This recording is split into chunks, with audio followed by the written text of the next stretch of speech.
Ilang araw matapos wasakin ng magnitude 7.8 na lindol ang mga gusalit, iba pang infrastruktura sa Davao Region at mga kalapit pang General Santos City at Sarangani Province.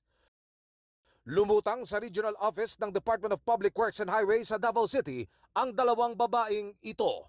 Nagpakilala sila bilang mga opisyal ng DPWH Metro Manila Head Office at ang kanila raw pakay mag-site inspection. Nagpakapi pa raw ang dalawa at pagkatapos nagpatawag ng meeting sa regional office pero dahil paiba-iba raw ang statement at mukhang suntok sa buwan ang mga nababanggit sa meeting, nagduda ang mga taga-regional office. Per verification from the national headquarters, hindi naman kayo DPWH employees and officers, so hindi kayo authorized by law to perform such acts, okay? At ipinahuli na nila ang dalawa sa PNP-CIDG, ang mga suspect na pag-alabang peking mga empleyada at ayon sa kalihim. Ito po sir, nagpakilala na abogada sir ng DPWH sir.